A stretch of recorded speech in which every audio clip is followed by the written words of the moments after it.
हरे कृष्णा हरे कृष्णा हरे कृष्णा कृष्णा कृष्णा हरे हरे हरे राम राम राम हरे हरे। हरे कृष्णा। सबको ठीक से सुनाई दे रहा है? पीछे तक।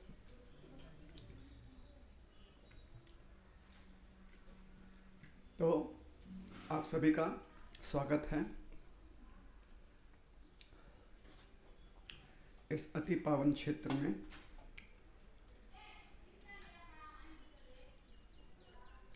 इस क्षेत्र का पुराना नाम है सेतुबंध क्षेत्र।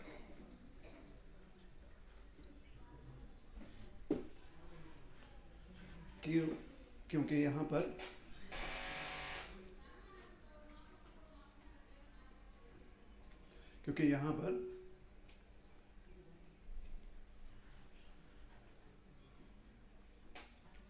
त्रेता युग में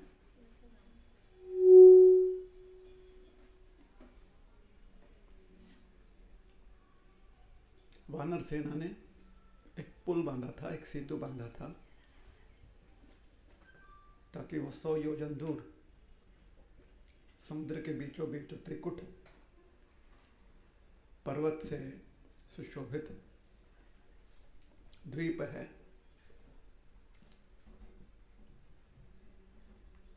लंका, वहां पर पहुंच सके। तो यह है सेतुबंध।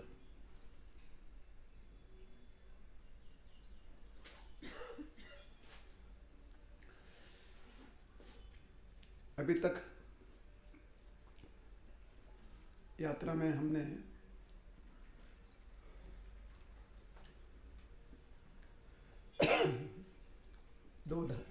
दो स्थानों का दर्शन किया, धाम दर्शन।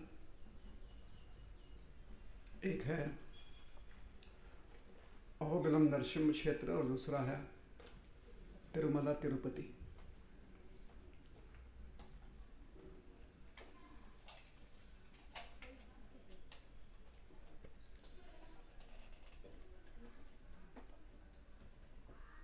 तो अचानक बीचों बीच यात्रा में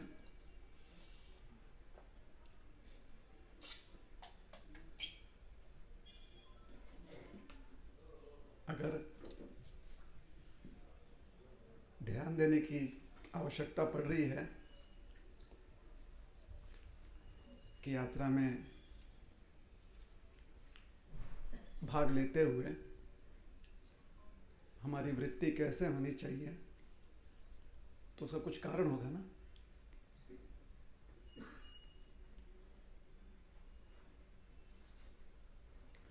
आप लोग में से जो पहली बार इस्कॉन की यात्रा में आ रहे हैं,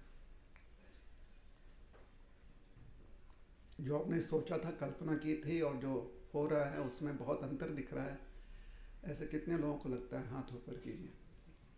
अंतर मतलब सोचा ये था, हुआ ये, और ये जो नीचे की तरफ हमारी सोच जा रही है वो है बहुत सारे परेशानियां झेलनी पड़ रही हैं। ऐसे कितने लोगों को लग रहा है?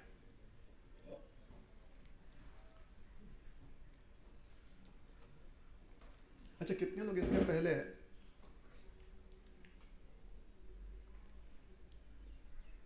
स्वयं या किसी और गुट के साथ यात्रा कर चुके हैं? हाथ ऊपर कीजिए। अच्छा, कितने लोग नहीं कर चुके? हाथ ऊपर कीजिए। चलिए, अच्छी बात है।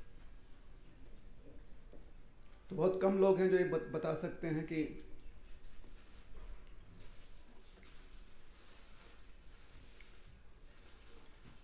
यात्रा का नियोजन कैसे होना चाहिए, है कि नहीं? आपको कुछ लोग मिले हैं ऐसे तो शायद आपसे कह रहे हैं कि यात्रा में ऐसा होना चाहिए, वैसे होना चाहिए। मिले? अच्छे लोग हैं, अनुभवी लोग हैं।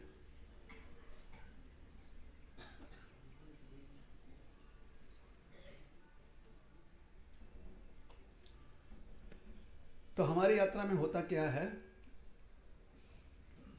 ये समझने के लिए बहुत ही एक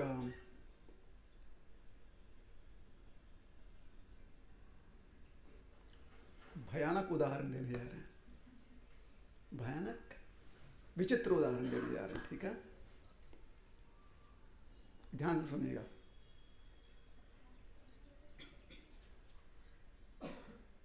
एक समय पर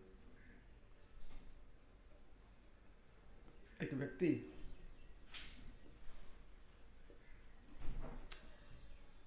जो आदत से वृत्ति से चोर था, मतलब ऐसा नहीं कि उसे चोरी करने की आवश्यकता है, लेकिन चोरी ना करे तो भोजन पचता नहीं था उसका, आदत जैसे हो गई।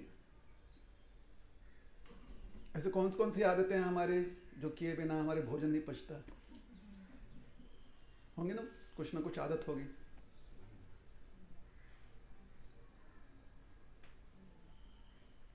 जैसे कुछ लोग बोलेंगे जो पर्यंत चहा पीत नाही तोपर्यंत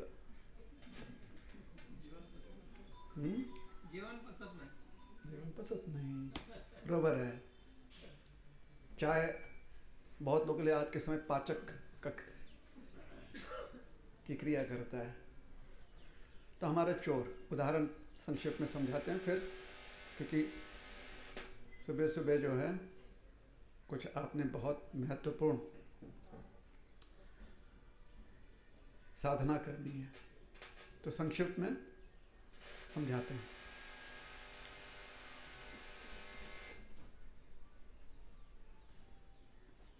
तो चोर, पता नहीं क्या हो गया,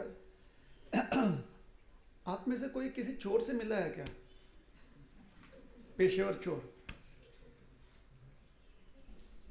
मिला है ना, पेशेवर चोर। तो शायद आपसे मिलकर उस चोर में कुछ बदलाव आ गया।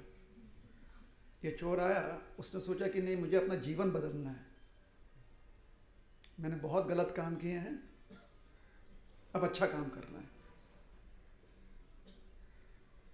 अब किसी सज्जन व्यक्ति से मिलने के बाद ही ऐसी वृत्ति आ सकती है कि नहीं,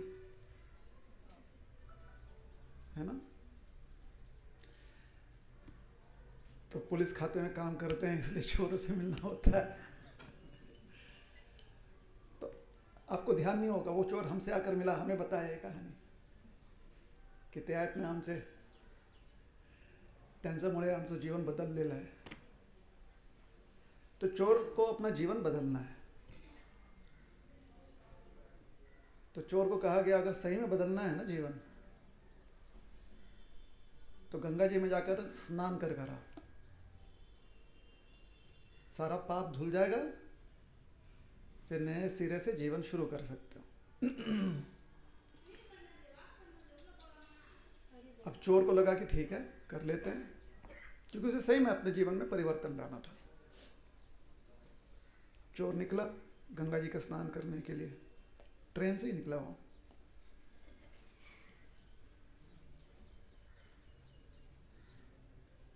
अब चोरी छोड़ना चाहता है, इसका ये मतलब नहीं है कि पैसा फिजूल खर्चा करेगा ना। लंबी यात्रा थी, ट्रेन से जाना है, अकेले जा रहा है, वो भी अनरिजर्व कोच में बैठा, बिना रिजर्वेशन का।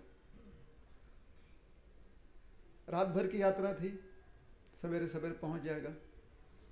तो बहुत सारे यात्री जो हैं उसके साथ जा रहे थे, सबके सब जा रहे हैं गंगा जी का स्नान करने के लिए। ये बिल्कुल एक उद्देश्य के साथ हमारा चोर जा रहा है। ध्यान रखिए, ये कहानी किसे सुना रहे हैं कि इस्कॉन में हम लोग जब यात्रा करवाते हैं तो उसका उद्देश्य क्या होता है, ठीक है?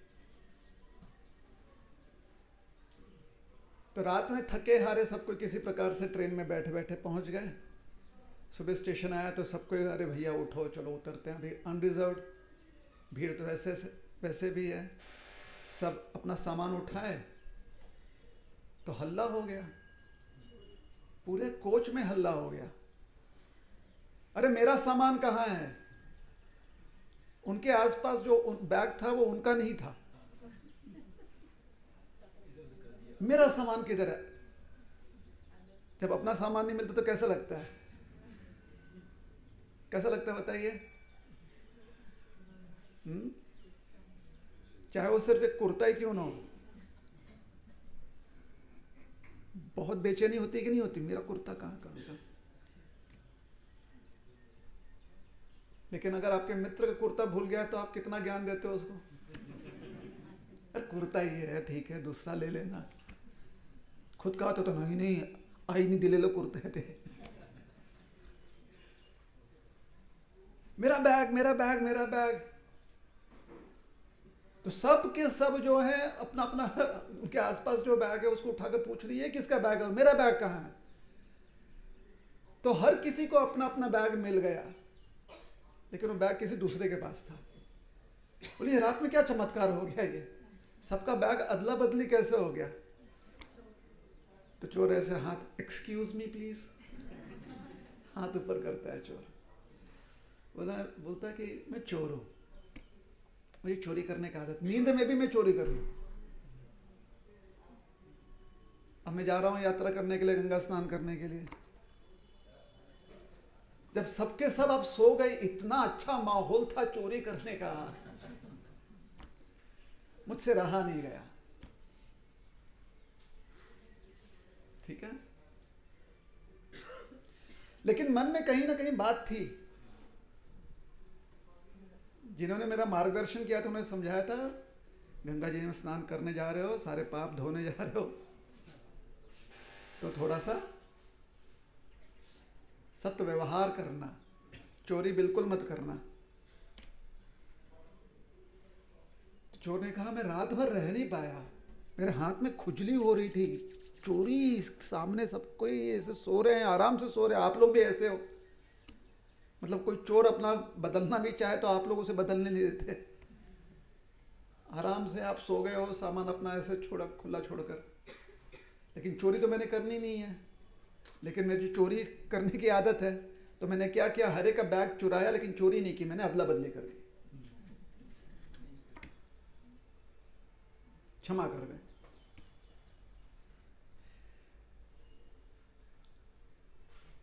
हम जो हमारे परंपरा में हम लोग यात्रा करवाना चाहते हैं, और शायद ऐसे नहीं कि हम ही जो हैं दूध के धुले हैं, भगवान ने खास हम ही लोग को भेजा है कि आप लोग ऐसे यात्रा करो, और भी लोग होंगे। तो हमारे जैसे जो लोग यात्रा करवाते हैं ना, और अन्य लोग जो यात्रा करवाते हैं, अगर अंतर है तो अंतर ये है कि हर कोई जो है यात्रा में जब भाग लेता है, कोई भी प्रायोजक हो यात्रा का, प्रयोजन करने वाला, हर कोई यही सुविधा दे रहा है कि हम कुछ ना कुछ पुण्य करें। लेकिन जो इस्कॉन की यात्रा में आते हैं उनकी बदकिस्मती ये है, बेचारे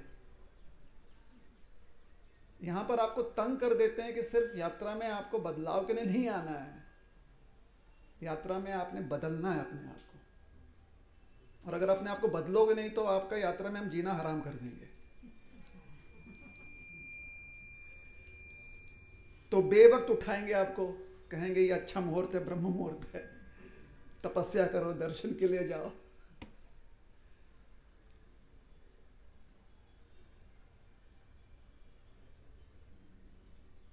कभी कभी हम आपको कहेंगे कि प्रसाद तैयार है, फिर आप पूछोगे किधर है, बोलेंगे 10-4 किलोमीटर नीचे।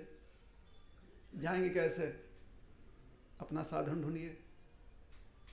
असं कसं असतं काय, नहीं असतं काय करणार। हमेशा नहीं होता है, कभी कभी होगा। तो हमारी यात्रा में मुख्य उद्देश्य होता है कि जो भी यात्री हैं जब वो घर पहुँचे अपने अपने, तो हर कोई बोले अरे बाप रे, नहीं जाना चाहिए भाई इस्कॉन की यात्रा में, बहुत बदल के आ जाता है आदमी, इतना सुधर जाता है ना। कुछ लोग ये यात्रा के बाद जाते हैं, घर में जाकर अचानक बोलते हैं आज से चाय कॉफ़ी बंद। लोग मतलब कहीं कहीं डिवोर्स हो जाता है ऐसी बात पर। पति पत्नी डिवोर्स मतलब माँ बाप बोल देते घर से बाहर जाओ, तुम्हारी वजह से हमारा चाय कॉफ़ी बंद हो जाएगा।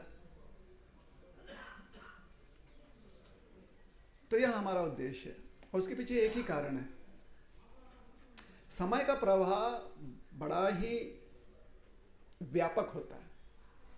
इस जगह पर हम इतने लोग मिले हैं, कहीं और एक हॉल में कुछ लोग मिले रहेंगे, बाहर रोड पर इतने सारे लोग चल रहे हैं। तो बहुत व्यापक है समय के लहरें।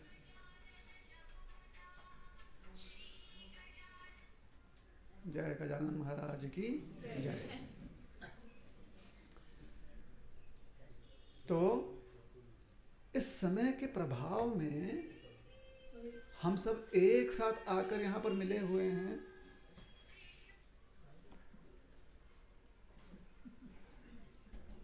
तो हम सब का कर्तव्य हो जाता है कि पता नहीं समय में फिर कब मिलेंगे, कल मिल पाएंगे कोई भरोसा नहीं है। भगवान करे कि हम सब लोग जो है सुखरूप वापस अपने घर तक तो पहुंच जाए। तो कोई ये ना कहे कि इस्कॉन यात्रा में लोग जाते हैं वापस आते ही नहीं कभी, कोई ये ना कह पाए। प्रार्थना तो ये कि आप लोग सुखरूप वापस पहुंच जाओ।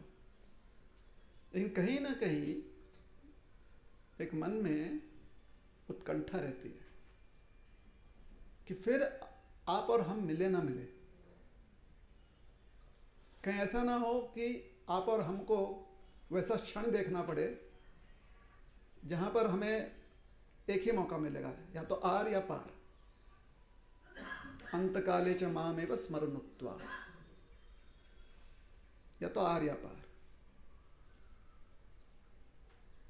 तो पार होने की क्षमता उस समय होनी चाहिए। जिनको पूरा विश्वास है पार होने की क्षमता, अच्छी बात है। आप लोग जो हो अभी से ही क्या हो, जीवन मुक्त हो। लेकिन जीवन मुक्त जो होता है वो और प्रयास करता है कि वो और पार होने के गुण ले आए। आपके घर परिवार में कोई ऐसा विद्यार्थी है जो बहुत ही पढ़ाकू है, मतलब हमेशा पहला ही नंबर लेकर आता है। जानते हैं, कितने लोग जानते हैं ऐसे किसी को आस पास पड़ोस में? ऐसा कोई है एकदम, मतलब उसको देखकर ही लगता है कि भगवान ने तेरे को बनाया है, क्यों तेरे को देखकर बाकी बच्चे जो बेचारा मायूस हो जाते हैं। हमेशा पहला नंबर, ऐसे जानते हैं किसी को? उस बच्चे को आप कितना भी समझाओ बेटा बहुत पढ़ लिया, क्यों पढ़ रहा है, और नहीं मानता वो। मानेगा वो? नहीं मानता वो, क्योंकि उसको और अध्ययन करना ही है। तो उसी प्रकार से जो व्यक्ति अपने मनुष्य जीवन यात्रा में पूरी तरह से समझ गया है ना कि सत्य क्या है, असत्य क्या है,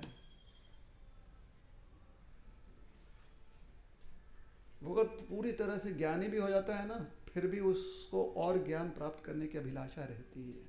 वो पूरी तरह से मुक्त हो जाता है ना, फिर भी उसे और मुक्ति के गुण प्राप्त करने की अभिलाषा रहती है।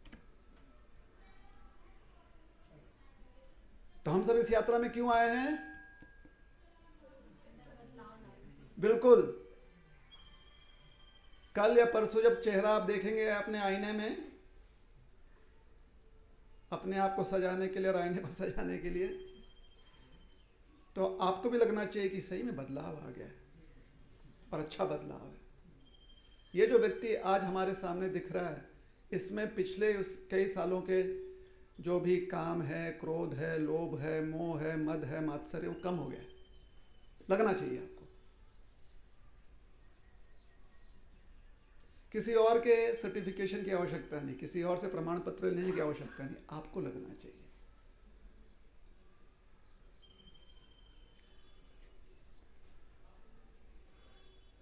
तो इस बात को ध्यान में रखते हुए यहां आज की कथा को हम प्रारंभ करते हैं। आज हम लोग सेतुबंध क्षेत्र में आए। सेतुबंध क्षेत्र में हमारे लिए कौन व्यक्ति है जो बहुत महत्वपूर्ण है, और वो भी आया हुआ है, वो है श्री चैतन्य महाप्रभु। क्योंकि यहाँ पर श्री चैतन्य महाप्रभु आए हैं तो हमें अत्यंत हर्ष और आनंद होता है कि हम भी यहाँ पर आकर दर्शन कर रहे हैं। कौन है चैतन्य महाप्रभु? चैतन्य महाप्रभु हमारे गौड़ीय वैष्णव सिद्धांत के अनुसार साक्षात श्री कृष्ण भगवान हैं, लेकिन एक भक्त का हृदय धारण करके, श्रीमती राधा रानी का हृदय धारण करके आए। तो श्री कृष्ण चैतन्य राधा कृष्ण नहीं अन्य। चलिए सबको एक कर काम करेंगे, हा हा, आपने दूसरा बोलना। हा हा, हो, हा हा। कौन से नरसिंह भगवान हैं? अब मत बोलिए हा हा हो नरसिंह भगवान। बिल्कुल सही बात है। कौन सा ग्रह शांत हो रहा है? अरे क्या बात है,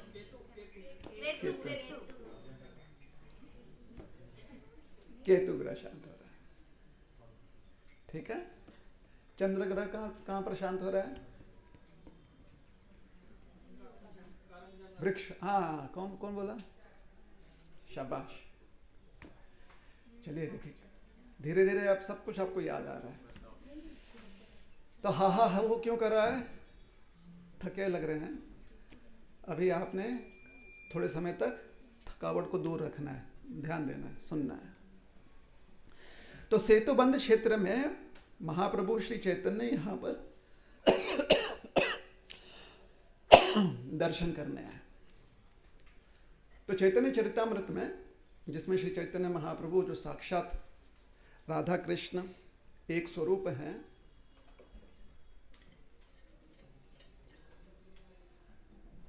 उनके यात्रा का वर्णन करते हुए कविराज गोस्वामी लिखते हैं, दुर्वासने रघुनाथे कैले दर्शन, महेंद्र शैले परशुरामेर कैल वंदना। दुर्वासन, क्षमा कीजिए, दुर्वासन दरबासन। दुर्वासन है, आज जो स्थान है उसको कहते हैं दरभाशयन।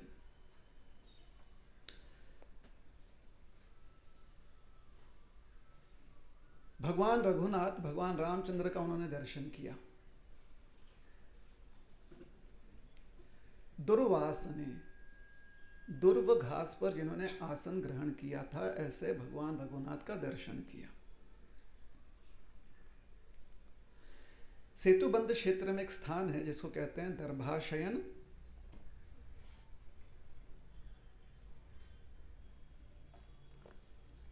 राम,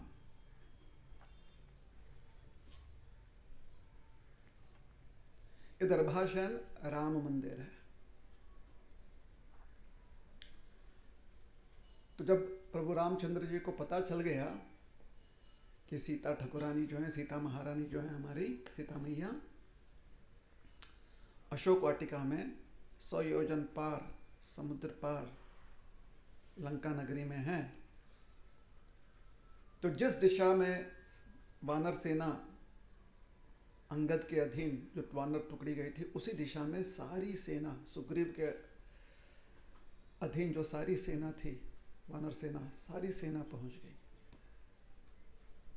और जब सेना पहुंची यहाँ पे तो आगे मिल गया समुद्र।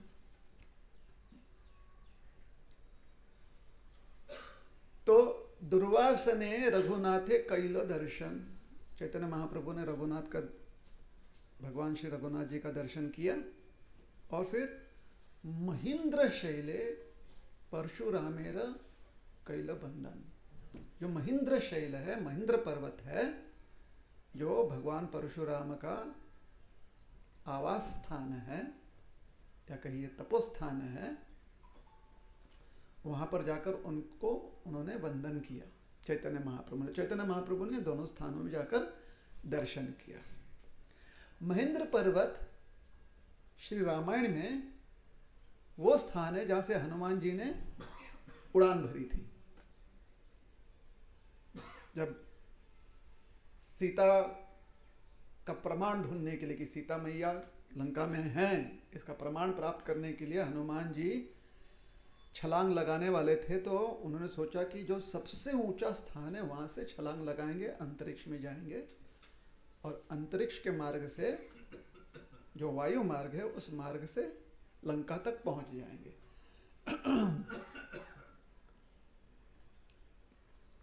तो सबसे पहले हनुमान जी ने अपना विराट रूप धारण किया। और महेंद्र पर्वत की इतनी क्षमता थी कि हनुमान जी के इस विराट स्वरूप का जो भार है, महेंद्र पर्वत सब संभाल लिए।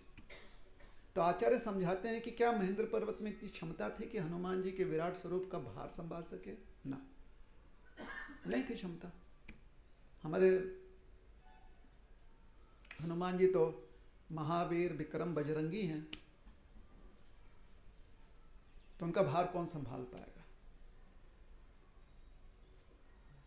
लेकिन महेंद्र पर्वत को ये शक्ति, ये क्षमता प्राप्त कहां से हुई? जब आप किसी और के साथ मिलकर सेवा करते हो ना, जैसे इस यात्रा में अगर आप किसी और के साथ मिलकर जप करोगे तो अकेले में जो आप 1 माला कर पाओगे ना, उनके साथ बैठकर आपकी 4 माला हो जाएगी। कहां से आई क्षमता? सत्संग। लेकिन सिर्फ सत्संग से लाभ नहीं होता है। सत्संग में जब आप सेवा करते हो तब लाभ मिलता है। बहुत लोगों को लगता है कि खाली सत्संग में लाभ हो जाए।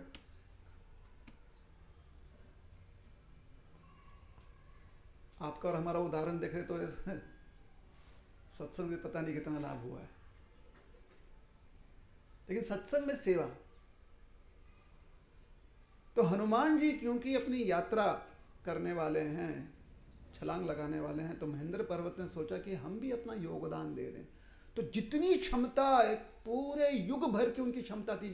जैसे हमारी शक्ति होती है ना, तो हम धीरे धीरे दिन भर में उसका प्रयोग करते हैं।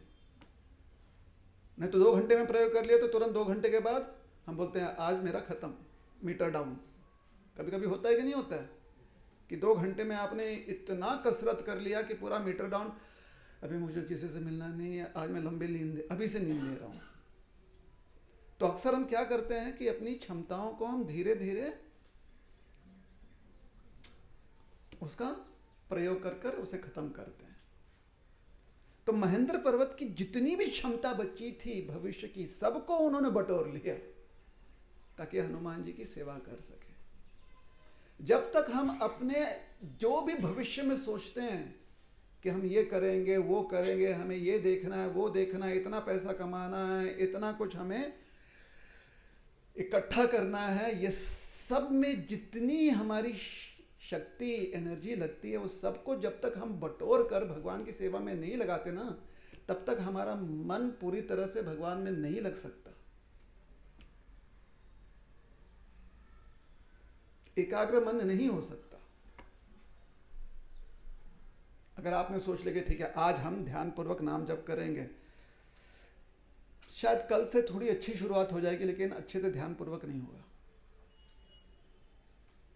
लेकिन यही आप सोच लो कि अगले 1 साल भर का पैसा आज 2 घंटे में कमाना है, कैसा प्रयास करोगे आप? क्योंकि आपने क्या सोचा कि अगले 1 साल भर का जितना भी धन आवश्यकता है आज ही कमाएंगे हम, तो उतना आप जोर लगाते हो। लेकिन वही आप सोच लो कि आज दिन भर का खाली पैसा निकल जाए, कितना जोर लगाओगे आप? नहीं लगा पाओगे। तो ये मानवीय प्रवृत्ति है। जब तक आप इस प्रकार की दृष्टिकोण नहीं रख पाओगे, विजन नहीं रख पाओगे, विजनरी नहीं होगे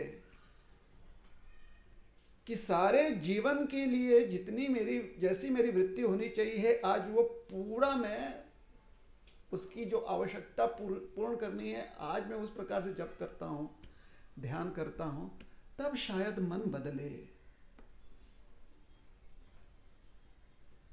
इसको कहते हैं मन को एकाग्र करना। नहीं तो बहुशाखा ही अनंताश्च, मन हमेशा बहुत सारी चीजों में कि अभी जप करना है, जप करने के बाद मुझे काम करना है, काम करने के बाद मुझे किसी से मिलना है, मिलने के बाद मुझे आगे का प्लानिंग करना है, खत्म। मन सब चीजों में लगा हुआ है।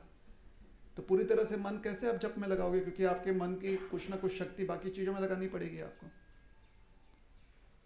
तो अगर आप निर्णय ले रहे हो कि आज मैंने अच्छे से जप करना है, तो उस समय बाकी सारे चीजों के प्रति जो भी रुझान है उसको आपको वहां से खींचकर एक स्थान पर लाकर फिर नाम जप में लगाना पड़ेगा, या साधना में लगानी पड़ेगी, या अपने काम में लगाना पड़ेगा। जैसे हमने कहा कि आज एक मौका है कि साल भर का आप जो है पैसा कमा लो। कोई कहेगा चलना आपण 6 महिन्यानंतर आपले प्लॅनिंग करायचं, आपल्याला 2 तासानंतर भेट मला, बोलते कि नहीं बोलते हैं? क्यों बोलता है व्यक्ति? क्योंकि वो जानता है कि अगर अभी बैठकर 6 महीने बाद का प्लानिंग करेगा तो साल भर का जो पैसा कमाने का भी अवसर है वो हाथ से निकल जाएगा। इतनी बुद्धि तो हम सबके पास है, ये बुद्धि हम अपनी साधना में नहीं लगा पाते, ये हमारी कमजोरी है। साधना में कैसी बुद्धि लगाते हैं? आंख में आंसू लाकर हम भगवान को पुकारेंगे। आज तक कौन सा काम ऐसा आपने किया आंख में आंसू लाकर मैं पैसा कमाऊंगा? कभी किया है? आंख में आंसू लाकर लोगों का पूरा मैं ध्यान अपने ऊपर खींचूंगा, कौन करता है? लेकिन साधना हम कैसे करना चाहते हैं? हृदय में बहुत प्रेम होना चाहिए, मन लगाकर करेंगे तभी साधना हो पाएगी। मन नहीं लगाकर करके साधना किया तो क्या फायदा? इतना भी तर्क लगाने की आवश्यकता नहीं है।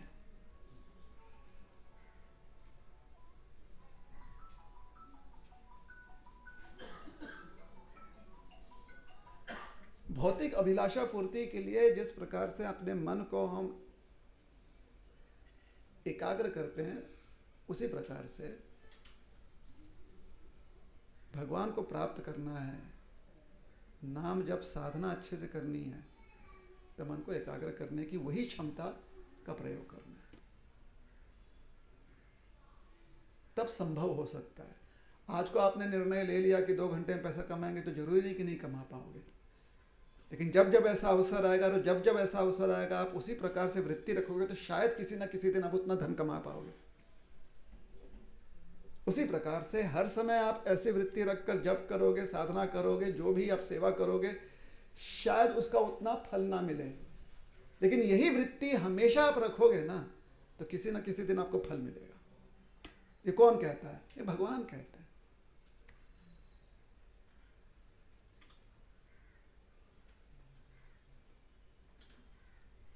तो हनुमान जी ने जब लगाई छलांग तो महेंद्र पर्वत ने अपना सारा योगदान दे दिया। इतना योगदान, ऐसा योगदान दिया।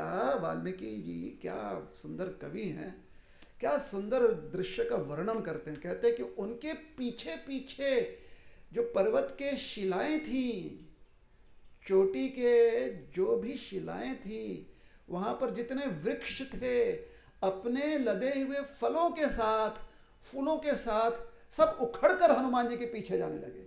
अब एक इसी दृश्य का वर्णन करना यह है कि हनुमान जी इतनी तेज से कूदे कि वैक्यूम क्रिएट हो गया और सब कुछ सक कर लिया। ये होता है ब्लैक होल, है ना, जिसको बोलते हैं प्योर फिजिक्स। और एक होता है कविता। कविता देखिए, सिद्धांत वही है कि हनुमान जी ने इतनी तेजी से छलांग लाया कि हनुमान जी, अब वहां पर कुछ ना कुछ तो हनुमान जी ने प्रयोग किया है ना तत्वों का। वायु का प्रयोग किया, धरती का प्रयोग किया, अग्नि का प्रयोग किया, ये सब प्रयोग हो गया। तो जब प्रयोग होगा, कुछ प्रयोग हो चुका है, तो वो क्षेत्र खाली हो गया, तो वहाँ पर निश्चित बाकी चीज़ें खींचे जाएंगी। ये तो समझ में आता है। लेकिन काव्य तो देखिए, हनुमान जी उड़ रहे हैं तो उनके पीछे पीछे ये सब उड़ रहे हैं। और वाल्मीकि मुनि क्या कहते हैं? कहते हैं कि जिस प्रकार से आपका कोई प्रिय व्यक्ति जब घर छोड़कर किसी दूर यात्रा पर निकल रहा है तो उसके स्वजन जो उसके साथ चलते हैं कुछ दूर तक, कह रहे वो जा रहा है, थोड़ा और देख लूं, वो जा रहा है, थोड़ा और देख लूं। महेंद्र पर्वत की जितनी सारे शिलाएं थी, जो भी वृक्ष लताएं थी, जो उनके पीछे उनकी उड़ान की वजह से खींचे गए, उसी प्रकार से हनुमान जी के साथ जा रहे थे कि अरे महावीर जी जा रहे हैं मैया की सेवा में, थोड़ी दूर तक और उनका दर्शन कर लें, और दर्शन कर लें। और जब एक समय आता है जब स्वजन कहते हैं इसके आगे जाएंगे तो घर छूट जाएगा, घर छोड़ नहीं सकते हम, तो दुखी होकर वापस आ जाते कि हाय ये हमारी किस्मत है, पता नहीं हम कब किस्मत वाले होंगे, भाग्यशाली होंगे कि हम भी ऐसे ही निकल के जा सकते हैं सब कुछ छोड़कर। ऐसे कहकर जब लौट जाते हैं थोड़ा सा, तो वैसे ये सारी शिलाएं जो हैं, जो हनुमान जी के पीछे जा रहे थे, ये सारे वृक्ष जो हनुमान जी के पीछे जा रहे थे, उन्होंने सोचा हमें तो यहाँ पर वापस अपने घर गृहस्थी को देखना है, अपना काम करना है। तो उस वृत्ति में थोड़ा मायूस होकर सब समुद्र में गिर गए। और समुद्र देव ने जब उन्हें प्राप्त किया, तो समुद्र देव ने अपनी लहरें ऐसे ऊंची उठाई मानो जैसे कि उनका स्वागत करें कि आइए, हनुमान जी का आपने स्पर्श किया है, वो तो हमारे ऊपर से जा रहे हैं, हमें स्पर्श भी नहीं कर रहे, लेकिन आपने हनुमान जी का स्पर्श किया है, आपका स्वागत है। इसे कहते हैं कविता, यह है काव्य। यहां पर आती है मार्मिकता, यहां पर आपकी जो भावना है ना, दया, अनुकंपा, ऐसे काव्यों से उसको आप प्रोत्साहित करते हैं।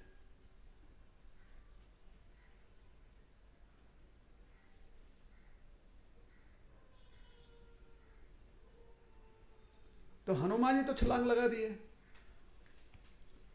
सीता मैया को बोल दिए कि कभी कभी कोई काम जो ऐसा होता है उसके लिए जो सबसे कनिष्ठ होता है उस व्यक्ति को भेजा जाता है। अरे इतने सारे वानर बैठे हुए हैं, एक एक ऐसा छलांग लगेगा ना भैया कि पूरी की पूरी सेना पहुंच जाएगी। सीता मैया को तो कह दिया, लेकिन सत्य क्या है कि कोई नहीं पहुंच पाएगा। ये हम और आप जानते हैं। सीता मैया थोड़ी हमारी क्लास में बैठी हुई थी, क्यों जानती हैं? तो सीता मैया तो रुकी हुई है ना? थोड़ा सा और हाहा खूब करना है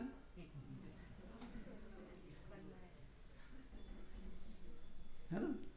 बिल्कुल नहीं, बिल्कुल सोना नहीं है, ठीक है, ध्यान देना।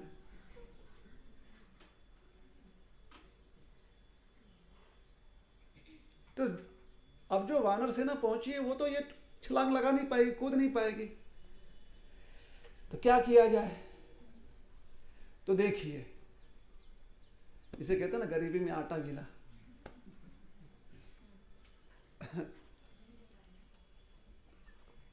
मतलब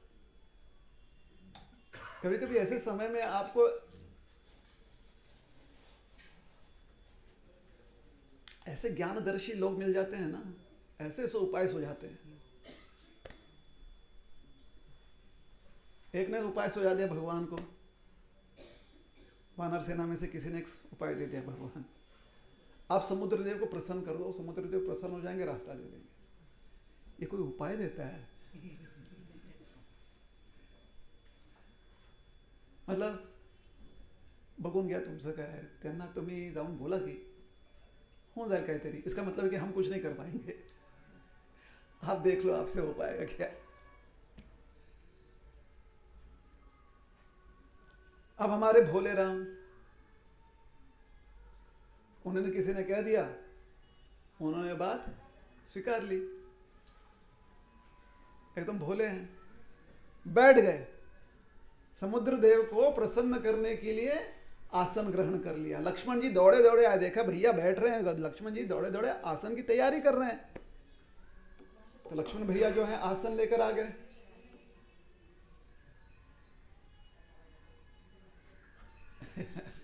आसन आसन ला रहे हैं ना लक्ष्मण भैया, कि नहीं ला रहे हैं? ला रहे हैं। तो आप भी उसके साथ आसन के साथ ही रहिए। लक्ष्मण भैया आसन लेने गए। कैसा आसन? दूर्व का। कैसा आसन? तो दुर्वासने रघुनाथे, लक्ष्मण भैया ने जो आसन दिया, दुर्वासन, दुर्व का बना हुआ, वैसे आसान पर विराजमान भगवान दर्शन दे रहे हैं रघुनाथ जी। कितने दिन तक तपश्चर्या की? कितने दिन तक की?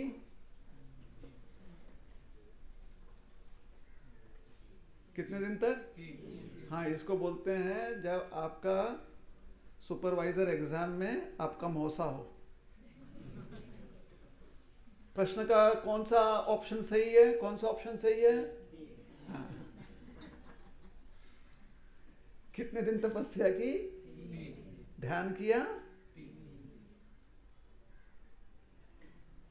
3 दिन के बाद समझ में आ गया रघुनाथ जी को कि ये समुद्र देव जो हैं वे वैसे ही व्यवहार कर रहे हैं जैसे कि साधारण व्यक्ति जो बहुत अपने ही ऐश्वर्य से पूरा, जिसका मन भरा हुआ है, उसे किसी और के परिस्थिति का परिस्थिति की समझ नहीं होती, भान नहीं होता उसे। उठाया अपना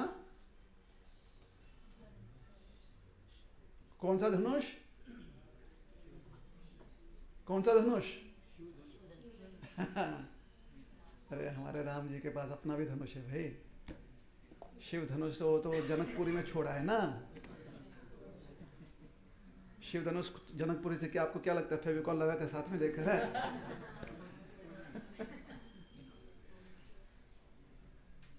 कोदंड भगवान का क्या धनुष है? कोदंड। उठाया अपना कोदंड, प्रत्यंछा चढ़ाया उसके ऊपर, लिया अपना बाण,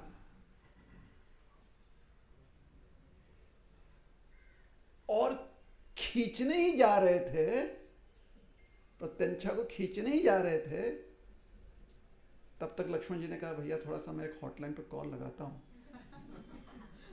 डायरेक्ट बात हो जाएगी कि देख लो अगर सुधरे नहीं तो सीधा 1000% टैरिफ लगेगा।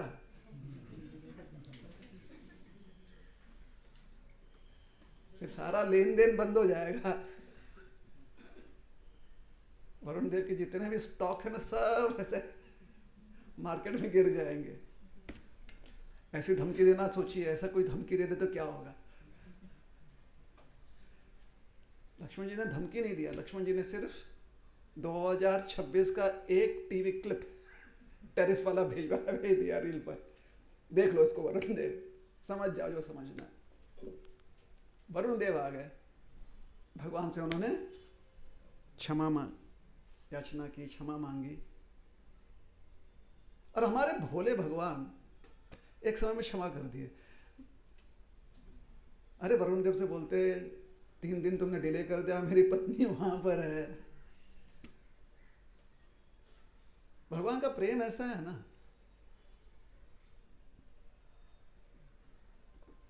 कि जो उनका अपने अर्धांगिनी के लिए भी जो प्रेम है ना, विरह में भी, भले ही वो उनसे दूर हो, लेकिन वो उस प्रेम का, वो जो भगवान का उनसे संबंध है, उसका जो आभास है ना,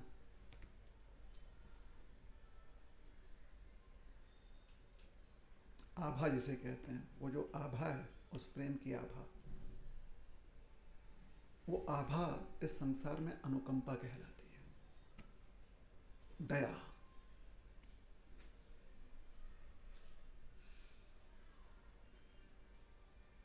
तुरंत माफ कर दिया भगवान ने उनको। वरुण देव ने कहा आपके सेना में नल है, वो हमारे ही सबसे अच्छे इंस्टीट्यूट से ग्रेजुएट हुआ, पास आउट है, टॉपर है वो।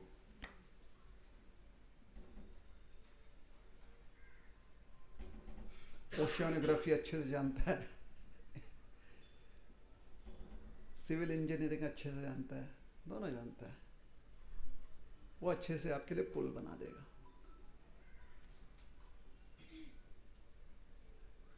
तो दर्भाशयन से पुल बनना शुरू हुआ।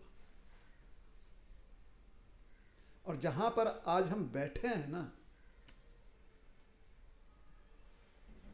कुछ लोगों की मान्यता है कि हम आज भी उसी पुल पर बैठे हुए हैं, या बस उसके बगल में,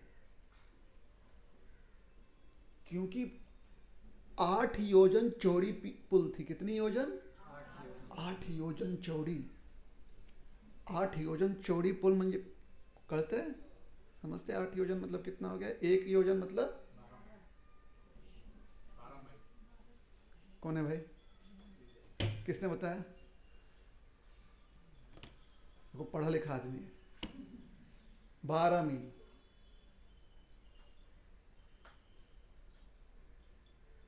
आठ योजन कितना हो गया? कम से कम 100। हम कितने क्षेत्र में बैठे हुए हैं?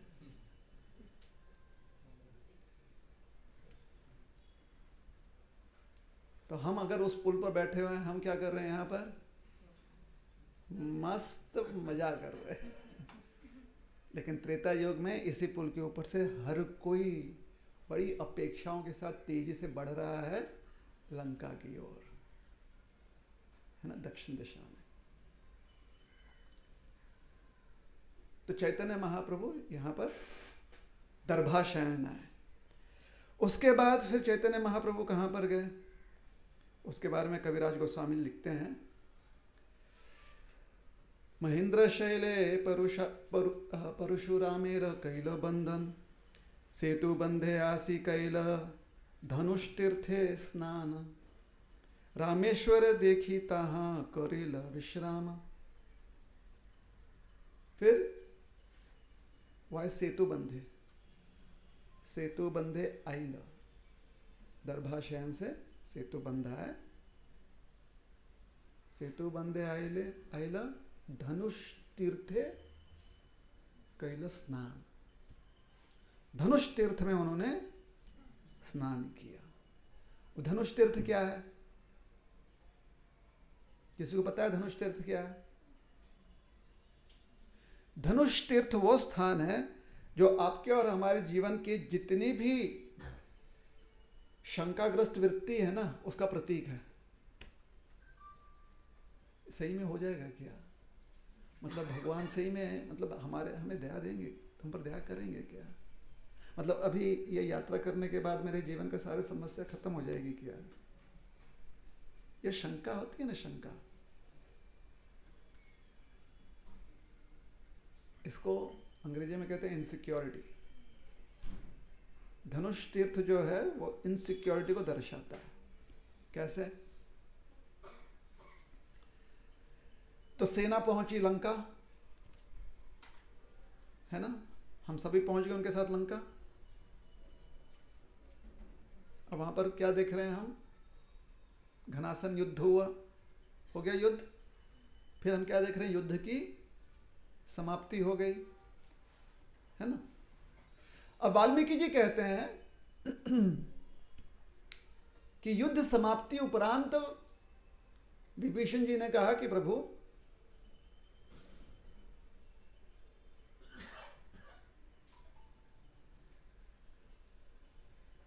आपकी उपासना करें, हम यहाँ पर आपकी सेवा करें, कुछ आपके लिए उत्सव मनाएं। भगवान ने कहा नहीं विभीषण, समय बहुत कम रह गया है, जल्दी ही कार्तिक अमावस का समय आ रहा है, और कार्तिक अमावस तक मैं नहीं पहुंचा अयोध्या तो बहुत बड़ा अनिष्ट हो जाएगा। विभीषण ने तुरंत पंचांग निकाला, पंचांग निकाल कर देखा, अरे बाप रे, अयोध्या पहुंचने के लिए मुश्किल से 2 ही दिन बाकी हैं, त्रयोदशी चल रही है, अमावस तक पहुंचना है। विभीषण ने कहा आई हैव सोल्यूशन। मेरे भैया ने बहुत बड़ा एक यंत्र चुराया था, जबरदस्ती से हड़प लिया था, उसका नाम है पुष्पक विमान। अब पुष्पक विमान, जो भी विमान का जो कप्तान बनता है उसकी इच्छानुसार विमान जो है भ्रमण करता है। बात सही है गलत है? आप लोग किसी हवाई जहाज में बैठेंगे तो पायलट की इच्छानुसार जहाज चलेगा कि आपकी इच्छानुसार चलेगा? तो कोई बड़ी बात है क्या पुष्पक विमान में? कितनी लॉजिकल, एकदम तार्किक बात कही गई कि नहीं कही गई है कि पुष्पक विमान में जो कप्तान रहेगा उसके इच्छानुसार विमान दौड़ेगा, हाँ या नहीं? अच्छा, फिर और क्या सुना आपने पुष्पक विमान के बारे में? कि मंत्र द्वारा विमान उड़ता है। बात सही है? हाँ या नहीं? हाँ। चलिए किसका किसका फोन चालू है, देखते हैं कि क्या जवाब मिलता है। अलेक्सा, सिरी, क्या है? ओके गूगल, ये सब मंत्र है कि नहीं है? मंत्र क्या होता है? शाब्दिक ध्वनि, हाँ या नहीं? आप लोग चालू करते हो कि नहीं करते हो? ऐसे मंत्र द्वारा कोई यंत्र चालू करते हो कि नहीं करते हो? कोई बड़ी बात है? नहीं है ना? आज से 10 साल पहले कोई आपको बताता बोलने से चालू हो जाता, आप विश्वास करते? नहीं करते ना। तो हमारे कलयुग की ये समस्या है। कलयुग में हम यंत्र पर इतना विश्वास रखते हैं कि हमको मंत्र पर ध्यान नहीं जाता, मंत्र को हम समझ नहीं पाते।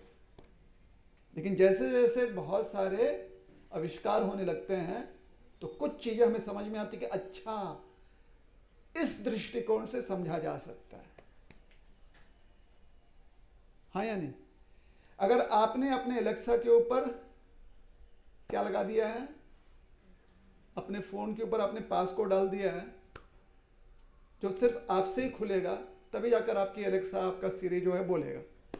सोचिए ऐसा कोई निकल जाए रास्ता, तो कोई और उसका प्रयोग कर पाएगा? तो उसी प्रकार से पुष्पक विमान का प्रयोग कौन कर पाएगा? जिसके पास पासकोड है। इतनी बुद्धि तो उन लोगों के पास भी हो सकती है कि नहीं हो सकती है? हो सकती है कि नहीं हो सकती है? बिल्कुल। हाँ, आजकल जो हमारे बहुत सारे एकदम एडवांस्ड विमान हो गए हैं, लड़ाकू विमान, इसी ड्रोन आ गए ना, ड्रोन कुछ बहुत आवाज करते हैं, कुछ कम, बहुत कम आवाज करते हैं। पता है आपको? आवाज बहुत कम होता है। हाँ, तो पुष्पक विमान का आवाज कैसे होता था? नहीं के बराबर, सुनाई नहीं देता था। कोई प्रॉब्लम है? नहीं ना। हमारे माता पिता के पीढ़ी वाले, हमारे दादा दादी की पीढ़ी वाले, उनसे अगर हम ऐसे बात कर देंगे उस पीढ़ी वाले के उनके साथ, तो ये सब बात क्या है? रामायण सब मन गढ़ंत कहानियां है। अरे फिजिक्स है इसमें भाई, क्योंकि जो रामायण पढ़ता है वो सोचता है पुष्पक विमान ऐसे कैसे उड़ सकता है, इसके पीछे क्या सिद्धांत हो सकता है, क्या प्रिंसिपल्स हो सकते हैं। फिर वो बनाता है, उसको हम बोलते हैं आइंस्टाइन, उसको हम बोलते हैं आइजनहावर। प्रेसिडेंट हो गया वो तो गलत हो गया मेरा। ठीक है। तो ये बुद्धि, ये हर युग में या हर पीढ़ी में ऐसे बौद्धिक लोग होते हैं। इसलिए हमें ज़्यादा अपने ग्रंथों को काल्पनिक समझने की गलती नहीं करनी चाहिए। जहाँ जहाँ वर्णन ऐसा आता है, ये समझिए कि काव्य है, काव्य में वर्णन वैसे किया जाता है। ठीक है। तो पुष्पक विमान लाया गया, उसमें सब कोई बैठ गए और पुष्पक विमान ने उड़ान भरी।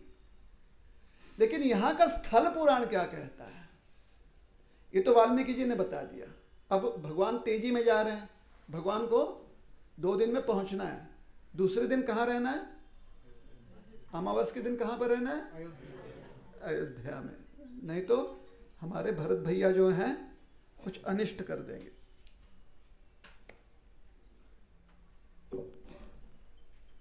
तो भगवान तो निकल गए, लेकिन भगवान से भी रहा नहीं गया। भगवान भी युद्ध है ना, थोड़ा दिखाना चाहते कि हम भी दुनिया घूमे हुए हैं। तो किसको दिखाएंगे? वानरों को दिखा रहे हैं, लेकिन वानर तो बहुत कुछ जानते हैं, उनके साथ ही घूमे हैं।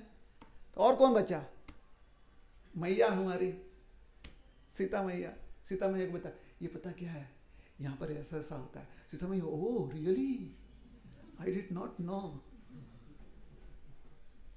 कितना सुंदर रूप से देखो, दोनों हमारी मैया और जगत पिता दोनों कितने सुंदर रूप से वापस जा रहे हैं पुष्पक विमान में। स्थल पुराण क्या कहता है? स्थल पुराण कहता है कि भगवान जी ने कहा कि विभीषण पीछे रुक जाओ। विभीषण ने कहा बस आपका काम हो गया तो मुझे पीछे रोक रहे हो? भाई भगवान ने कहा मेरा काम कहाँ हो गया भाई, आपका काम हो गया, आपको लंकेश्वर बनना था। आप हमारे पास आए कि आपको लंकेश्वर बनना है। अच्छा, ये जो दर्भाशयन है ना, उस स्थान पर विभीषण भगवान से मिलने भी आए थे। वहीं पर भगवान ने विभीषण को आश्रय भी दिया था, तो इसलिए वो शरणागति स्थान भी माना जाता है। क्या स्थान है? शरणागति। और वहीं पर भगवान ने विभीषण का अभिषेक किया था, तो वहां पर राम पट्टाभिषेकम स्थली भी है। राम पट्टाभिषेक का मतलब राम जी का अभिषेक। लेकिन यहाँ पर राम पट्टाभिषेक ये स्वरूप क्यों है?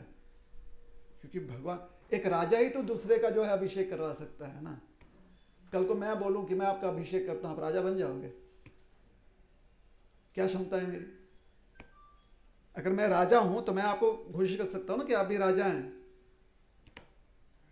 तो क्योंकि श्री राम जी ने विभीषण का वहां पर अभिषेक, राज्याभिषेक करवाया स्वयं, इसलिए वहां पर भगवान रामचंद्र का स्वरूप है राम पट्टाभिषेकम स्थली। ऐसे बैठे हुए हैं एकदम राजा की तरह हमारे भगवान बैठे हुए हैं।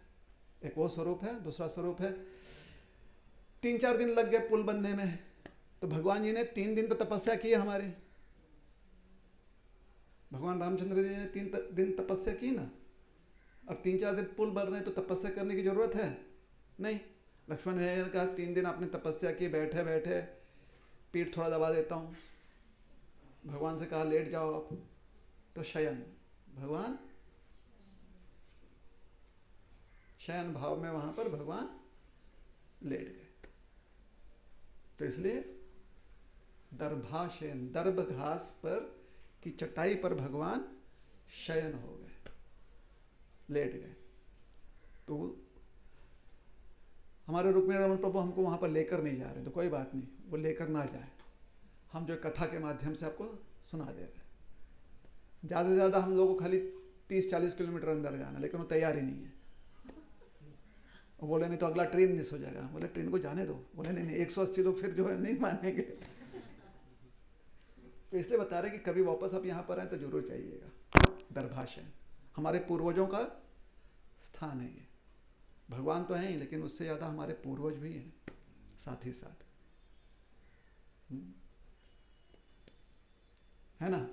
आप जो हैं रघुवंशी,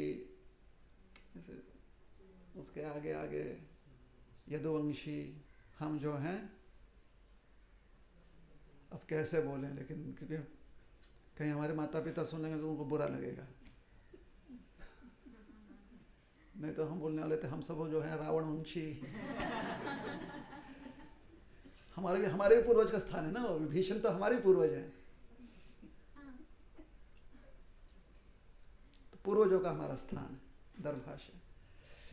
तो भगवान जी जब वापस लौट रहे हैं, विभीषण से कहा कि विभीषण अभी अभी राजा बने, कहाँ हमारे साथ चलोगे? बोले ठीक है, जिसने राजा बनाया वो हमारे इधर अभाव में भी हमारा साम्राज्य संभाल लेगा। भगवान ने कहा अरे वाह, इतना हम पर श्रद्धा है तो चलो, तुम भी हमारे साथ चलो। तो विभीषण जी भी चढ़ गए पुष्पक विमान पर। जितने श्रेष्ठ वानवगण थे वो भी चढ़ गए। तो बाकी जो बच्चे थे वो बोले हमको आपके साथ चलने के लिए श्रेष्ठ बनना पड़ेगा। भगवान ने कहा ना ना, नो भेदभाव, सबको ले लिया पुष्पक विमान पर।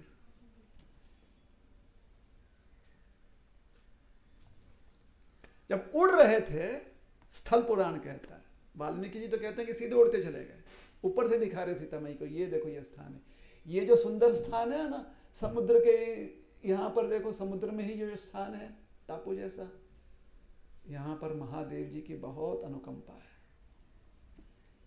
तुलसीदास जी कहते हैं और अध्यात्म रामायण ब्रह्मांड पुराण का कहता है कि प्रभु रामचंद्र जी कहते हैं कि यहाँ पर मैंने महादेव जी की सेवा की थी, स्तुति की थी, और तब लंका पर कूच किया था। वाल्मीकि रामायण जी क्या कहते हैं? भगवान ने कहा यहाँ पर महादेव जी की बहुत अनुकंपा है,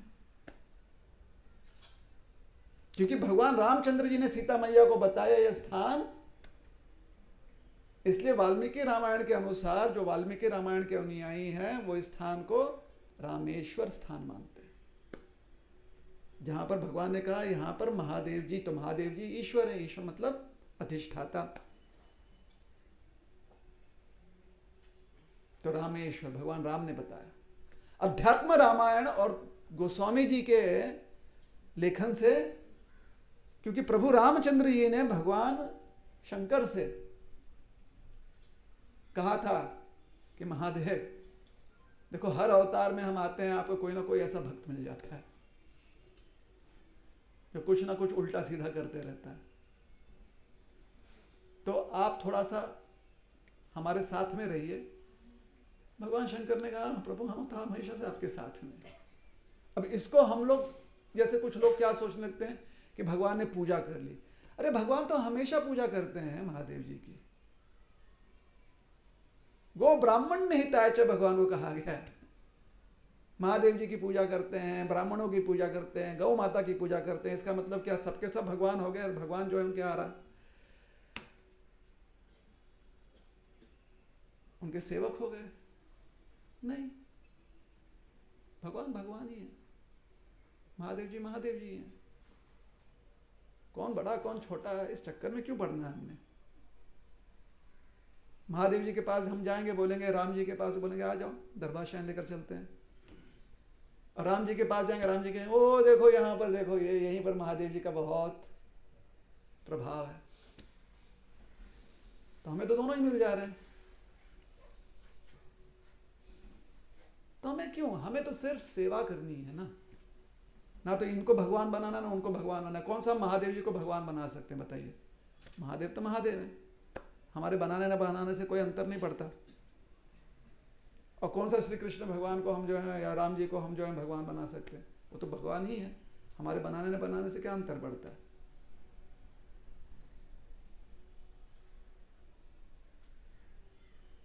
तो अध्यात्म रामायण और मानस के अनुसार भगवान ने यहां पर महादेव जी के आराधना की नरलीला में। और गुप्त जो चर्चा की, वो चर्चा ये थी कि हम जा रहे हैं रावण के पास, रावण को बुरा लगेगा, उठने लगेगा कि महादेव ने मेरा आश्रय छोड़ दिया है, तो आप इसे संभाल लीजिएगा क्योंकि रावण का तो अंत होने वाला है। महादेव ने कहा नो प्रॉब्लम, ये तो उसका भाग्य है कि आप उसे मोक्ष दे दो, कभी हमारे घर भी पधारो प्रभु।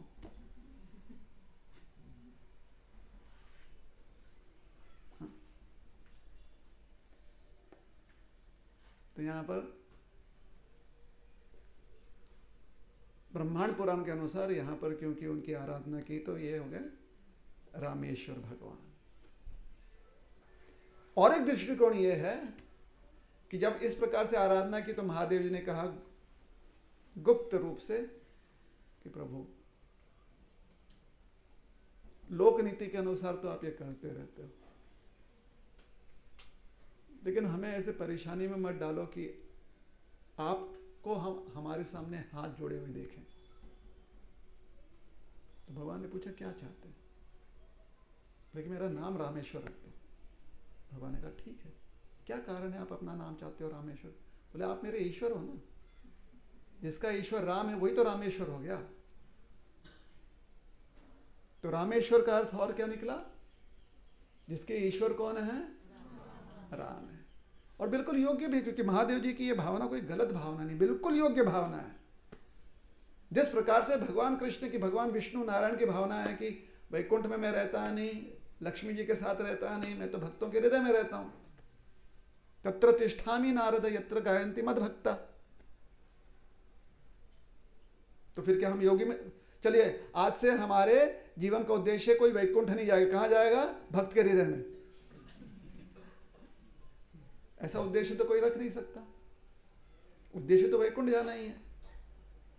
लेकिन भगवान की ये भावना सही है, भगवान की ये सोच जो है बिल्कुल योग्य है।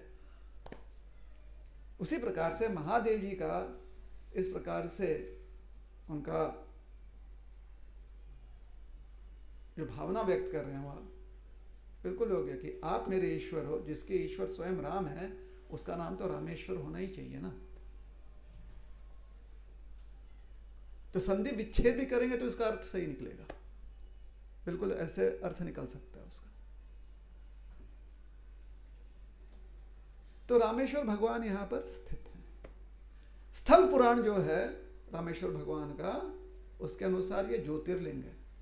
ज्योतिर्लिंग का अर्थ होता है रामेश्वर भगवान यहाँ पर अनंत काल से यहीं पर सिद्ध हैं और अनंत काल तक ये सिद्ध रहेंगे, इसे कहते हैं ज्योतिर्लिंग। ज्योति का अर्थ होता है प्रकाश, जहाँ पर प्रकाश है वहाँ पर अंधकार नहीं आता, जहाँ पर अंधकार आता है वहाँ पर आदि और अंत है। जो आदि और अंत के परे है वो है ज्योतिर्लिंग। तो यहाँ पर महादेव जी का स्वरूप है ज्योतिर्लिंग।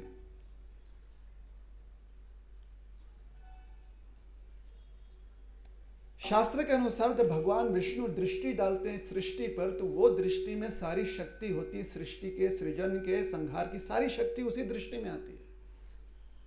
वो जो दृष्टि है ज्योति दृष्टि, उसका लिंग स्वरूप होता है, तो यही ज्योतिर्लिंग है। लेकिन ये ज्योतिर्लिंग भगवान विष्णु के नेत्र से ये जो दृष्टिपात हुआ है, वो दृष्टि चिन्मय दृष्टि है, उसका स्वरूप है। वो जो स्वरूप है उसकी व्याख्या अलग से की गई। व्याख्या क्या की गई उसको? भगवान विष्णु से जो दृष्टि प्रकट होती है, उस दृष्टि की व्याख्या की गई शंभु, शुद्ध, शिव, निर्मल। वह हमारे शंभु हैं। इसलिए महादेव जी साक्षात भगवान भी माने गए, क्योंकि अवतार है, विस्तार है। बहुत ज्यादा हो गया ना सिद्धांत? समझना चाहिए, नहीं तो मन में खिचड़ी का खिचड़ी रह जाएगा। थोड़ा बहुत ये समझ होनी चाहिए।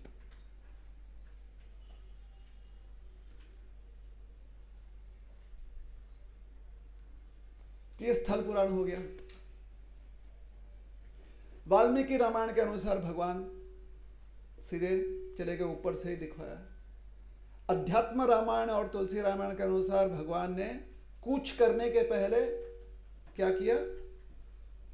महादेव जी को वहां पर उनका आवाहन किया, इसी स्थान पर। अब आते हैं स्थल पुराण। स्थल पुराण जो स्कंद पुराण और वैवर्त पुराण इस पर आधारित है, अलग अलग जगह के 3-4 पुराणों पर आधारित है। उसके अनुसार जब भगवान वापस लौटे, स्थल पुराण है धनुष, जिसको हम लोग धनुष तीर्थ, चैतन्य महाप्रभु चैतन्य चरितामृत में जहाँ पर कैलाश स्नान, धनुष तीर्थ में जाकर स्नान किया, और आज उस स्थान को स्थल पुराण के अनुसार धनुष कोटि कहा जाता है, धनुष कोड़ी कहा जाता है। धनुष कोड़ी सही शब्द है। तो उसके अनुसार जब वापस लौट रहे थे तो गए तो पुल पार करके, सब कोई लौटे बाई एयर, जाते समय बाई रोड गए, आते समय बाई एयर आ गए, है ना, पुष्पक विमान से वापस आ गए। तो जाते समय तो पुल बना दिया, आते समय पुल वैसे का वैसे ही छोड़ दिया। आज तक लंका इतनी सुरक्षित क्यों थी? क्योंकि वहां तक कोई भी पहुंच नहीं पाता था बिना साधन के। अब तो बहुत आराम से साधन हो गया, सीधे रोपवे जैसा बन गया ना। पहले लोग पहुंच नहीं पाते थे कि नहीं ठीक है उम्र हो गई अब कैसे जाएंगे, नहीं नहीं नहीं, रोपवे कोई भी आ सकता है, बैठिए रोपवे में, चलिए। बात सही है गलत है? पहले केदारनाथ एक आयु के बाद आप सोचते थे नहीं जाएंगे, अब हेलीकॉप्टर सर्विस, हेलीकॉप्टर हो गया कि नहीं हो गया? रोपवे बन रहा है, जब बन जाएगा तो और जो है भीड़ हो जाएगी वहां पर। हेलीकॉप्टर सर्विस हो गया, सुविधा। जब सुविधा हो जाती तो हर कोई वहां पर पहुंचने का प्रयास करेगा। अब यहां पर सुविधा बन गई है, लेकिन सुरक्षा के दृष्टिकोण से, लंका की सुरक्षा के दृष्टिकोण से अब उनको डिफेंस बजट बढ़ाना पड़ेगा ना। आज तक लंका में रक्षा हेतु खर्चा बहुत कम करना पड़ता था, तो जो बचता था वो पैसा कहां पर लगाते थे? वो स्कूल बनाने में, अस्पताल बनाने, जो आप लोग करना चाहते हो ना। समाज में, आपके समाज में यही तो लोग बोलते हैं, मंदिर में क्यों दान देते हो, उससे अच्छा स्कूल बनाओ। कोई ये नहीं बोलता कि मंदिर में भी दान दो, स्कूल भी बनाओ। दोनों की क्षमता हमारे पास है, हम स्कूल भी बना सकते हैं और मंदिर में दान दोनों दे सकते हैं। लोग क्या कहेंगे, मंदिर में क्यों दे रहे हो? मंदिर ना तो आपके दादा का है ना मेरे दादा का है, हमारे सबके पूर्वजों का है। तो दान देने में क्या प्रॉब्लम है? क्या स्कूल और अस्पताल में दान नहीं दिया जा रहा, नहीं बनवाया जा रहा? बनवाए जा रहे हैं वो भी। तो अब जो लंका टापू है, नगरी है, उसकी सुरक्षा थोड़ी सी कमजोर हो गई है। क्यों? क्योंकि अब सीधे भारत भूमि के, भारतवर्ष के दक्षिणी तट से सीधे पुल बन गया वहां तक। तो विभीषण जी ने कहा, प्रभु बस एक वरदान दे दीजिए। भगवान ने कहा, समझ गया, लेकिन मांगो। क्या वरदान है? बोले विभीषण ने कहा, I am feeling very insecure. किसके लिए? For my people. अक्सर आपकी इनसिक्योरिटी आपके बच्चों के लिए, आपके परिवार के लिए होता है, वास्तव में आपका ही होता है, लेकिन उनका नाम लेकर आप बोलते हो। कोई भी मुंह उठाकर, जिसको लगेगा आकर लंका पर आक्रमण करता है, चोर उचक्के आ जाएंगे वहां पर चोरी करने के लिए। सबको पता है कि धन संपन्न है लंका। भगवान ने कहा क्यों आएंगे? विभीषण ने, आपने रोड बना दिया जो, वो भी 8 योजन चौड़ा, 100 योजन पूरा लंबा, यहां से लेकर वहां तक पहुंच चुका है। तो भगवान ने पूछा क्या चाहते हो? इसको अब बंद कर दो, ये रास्ता बंद कर दो। अगर कोई लंका आना चाहता है तो अब एयर इंडिया से खाली आ जाए।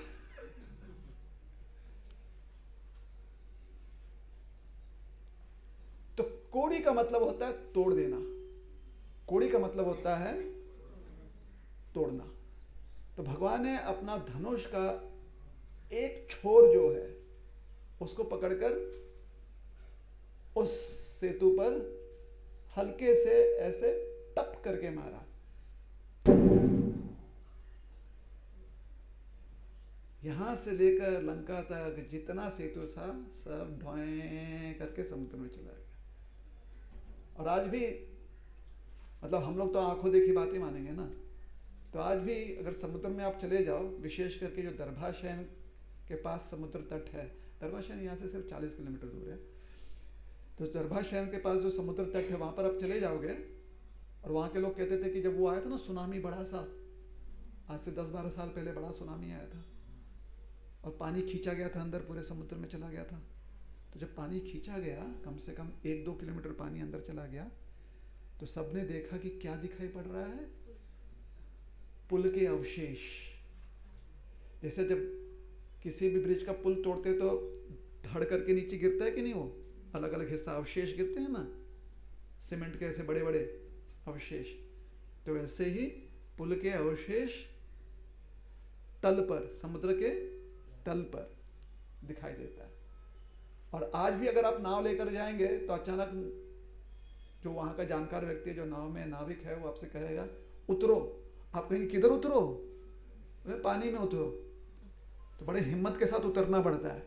और जैसे आप पानी में उतरते तो श्श करके ऐसे, जैसे कि किसी ने आपके पैरों में कुछ भारी वजन बांध दिया हो, तो कैसे आप सीधे नीचे जाते हो, वैसे आप नीचे जाते हो और धीरे धीरे पानी, आप जो है पानी में डूब रहे हो, और जब यहां तक आते हो खड़े हो जाते हो आप। और यह हम अपने अनुभव से कह रहे हैं, हमने ये कर लिया है, और उसके बाद हमने निर्णय लिया कि ऐसे कर कर कुछ सिद्ध नहीं हुआ। उस समय हम बेवकूफ थे, और जाकर फिर पता चल जाएगा कि सही में ब्रिज है। तो जब तोड़ दिए तो स्थान आज प्रतीक के रूप में, सिंबॉलिकली वो स्थान है धनुष्य कोड़ी, धनुष्य कोड़ी। तो धनुष्य तीर्थ आज से 550 वर्ष पूर्व, या 500 वर्ष पूर्व जब चैतन्य महाप्रभु यहाँ पर भ्रमण के लिए आए थे, तो धनुष तीर्थे करिल स्नान, वहां पर स्नान किया। हम वहां पर स्नान नहीं करेंगे। क्यों नहीं करेंगे?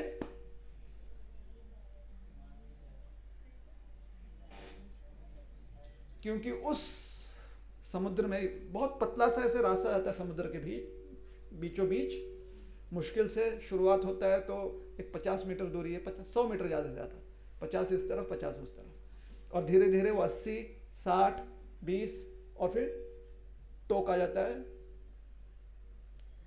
फिर समुद्र शुरू। तो ऐसे टापू जा रही है, ठीक है, धरती का हिस्सा, दोनों तरफ समुद्र है। लेकिन यहां का जो समुद्र है ना धनुषकोडी का, उसमें नीचे बहुत अंडर करंट है। तो ये अंडर करंट का एक गुण है, इसको वो लोग बहुत पसंद आते हैं जो अच्छे से तैरते हैं। जो नहीं तैरते हैं उसको छोड़ देता है वो। जिनको तैरना नहीं आता है ना, उसको कुछ नहीं करता, क्योंकि वो पानी में उतरते ही नहीं। और जो तैरने वाले हैं उनको खींचकर अंदर लेकर जाता है। इसलिए आप कभी भी चले जाए धनुषकोडी, आपको कोई समुद्र में दिखाई नहीं देगा उतरा हुआ। लेकिन जहां पर आप समुद्र में जा सकते हो वो स्थान यहीं पर मंदिर के पास है और वो शुभ स्थान माना गया है, और उसके बारे में भी फटाफट आपको बताएंगे। ये हमें भी पूरी तरह से स्मरण नहीं है, इसलिए पढ़कर बताएंगे, ठीक है। श्री गणेशाय नमः। अच्छा, गणेश जी का हमने स्मरण कर लिया।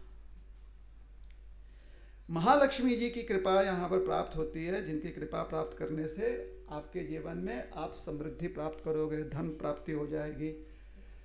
जो कृपा प्राप्त होती है वो जल रूप में प्राप्त होती है। उस तीर्थ का नाम है महालक्ष्मी तीर्थ, ठीक है। उसके बाद अगर आपके जीवन में किसी की भी बुरी नज़र लग गई है या आपके जीवन में बहुत ही अनिष्ट कुछ हो रहा है, ऐसा लग रहा है कि श्रापित जीवन है, तो ये सब से आप मुक्त हो सकते हो अगर आप इन 3 तीर्थों का जल का आप स्पर्श कर लो। सावित्री, गायत्री और सरस्वती। फिर सेतु माधव तीर्थ करके बहुत सुंदर तीर्थ है। इस तीर्थ में साक्षात भगवती लक्ष्मी जो हैं वो विराजती हैं, और जो भी इस तीर्थ के जल का स्पर्श करता है वो मन से शुद्ध हो जाता है। धन प्राप्ति आपको मिल जाएगा महालक्ष्मी तीर्थ में, समृद्धि। ये जो तीर्थ है सेतु माधव तीर्थ, यहाँ पर लक्ष्मी जी का विशेष जो वरदान है वो यह है कि आप मन से निर्मल हो जाओगे। तो 5 तीर्थों का हमने नाम दे दिया। अगर आप अपने जीवन में कोई भी अपशगुन से मुक्त होना चाहते हो तो उसके लिए आप जो हैं नल और नील तीर्थ का, नहीं क्षमा कीजिए, नल नील तीर्थ नहीं, हाँ, गंधमादन तीर्थ का जो है उसमें स्नान कीजिए, उसको जल को स्पर्श कीजिए, तो आपके जीवन से ना अपशगुन नहीं, आपके मन में अगर कभी भी अनिष्ट आता है, आपके मन में कभी भी अपवित्र जो है या अयोग्य जो है विचार आते हैं, तो उससे मुक्त होने के लिए गंधमादन तीर्थ है, उसके जल का आप स्पर्श कर लीजिए। अगर आपके जीवन में आप चाहते हो कि आपकी सारी इच्छाएं पूर्ण हो जाए, उसी प्रकार से मानो जैसे कि कोई कल्प वृक्ष के छत्र छाया में आप हो, और अगर आप ऐसे कुछ पापों से मुक्त होना चाहते हो जो अगले जीवन में आपको प्राप्त हो सकता है क्योंकि आपने वैसे कर्म किया है, तो कवच और गवय तीर्थ का आप जल स्नान कर सकते हो। नल और नील तीर्थ जो हैं, इससे आपको भगवान सूर्यदेव की कृपा प्राप्त होती है।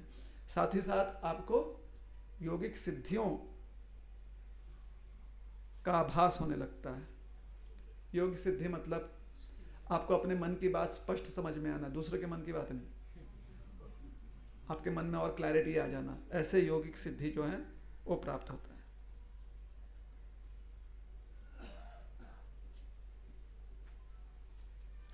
दूसरों के प्रति हमेशा आभार व्यक्त करने के मन में सही में भावना रहे, वास्तव में रहे, जो भी कोई व्यक्ति हो उसके प्रति आभार व्यक्त करने की भावना हमेशा मन में रहे, उसके लिए आप जो हैं संग और चक्र तीर्थ में स्नान कर सकते हो। वहाँ पर आपको सूर्य देव की भी कृपा मिलती है, जिसकी वजह से आपकी दृष्टि जो है, ये जो दृष्टि है वो और ज्ञान से भर जाती है, ज्ञानमय हो जाती है। अगर किसी प्रकार से आपने गौ माता के प्रति दुर्व्यवहार किया हो या किसी प्रकार से गौ माता का आपने कोई भी अवशेष प्राप्त किया हो जो कि दुर्भाग्य है, तो उससे मुक्त होने के लिए ब्रह्महति विमोचन तीर्थ या किसी बहुत ही श्रेष्ठ व्यक्ति के प्रति आपने दुर्व्यवहार किया हो, उनकी या तो हत्या की हो, जिसको हम लोग ब्रह्म हत्या कहते हैं, तो ब्रह्महति विमोचन तीर्थ का जल जो है स्पर्श करने से लाभ मिलता है। ब्रह्महति विमोचन तीर्थ। फिर सूर्य और चंद्र तीर्थ हैं, इसमें स्नान करने से या इसका जल स्पर्श करने से, मतलब जल स्पर्श मतलब थोड़ा सा छिड़काव आपके ऊपर हो जाए, तो उससे आपको ज्ञान प्राप्त होता है भूत, भविष्य और वर्तमान का। भूत, भविष्य, वर्तमान का ज्ञान प्राप्त होता है। अर्थात भूतकाल में जो कुछ आपने सीखा है उसका हमेशा स्मरण रहेगा, वर्तमान में आप हमेशा सचेत रहोगे और भविष्य के लिए आप हमेशा पॉजिटिवली सोचते रहोगे। इसका ये अर्थ निकलता है। ठीक है, सकारात्मक वृत्ति। फिर शिव तीर्थ और सत्य मिर्थ तीर्थ। अगर भगवान शिव, भगवान विष्णु के प्रति आपने कभी भी अपशब्द कहा हो या उनके प्रति किसी प्रकार से आपने जाने या अनजाने में कोई दुर्व्यवहार किया हो, और उसके लिए आप जानते नहीं हो लेकिन मन में आपकी कहीं ना कहीं एक भावना है कि हमने ऐसा किया होगा, तो उन अपचारों से, उन दुर्व्यवहारों से मुक्त होने के लिए और साथ ही साथ मन को शांत करने के लिए ये जो तीर्थ हैं, शिव और सत्यमिर्थ तीर्थ, इसका जल स्पर्श करना चाहिए। सारे तीर्थों का जिसका हमने अभी तक वर्णन किया, उनका एक साथ अगर आपको लाभ लेना है तो सर्व तीर्थ में स्नान कीजिए। और जहां पर कोटि कोटि तीर्थ जो है आश्रय लेकर आपको वरदान प्रदान करते हैं, वो कोटि तीर्थ। ये हो गए 22 तीर्थ। तो यहाँ पर यही 22 तीर्थ, 22 कुंड स्नान जो है, इसका महत्व समझाया गया।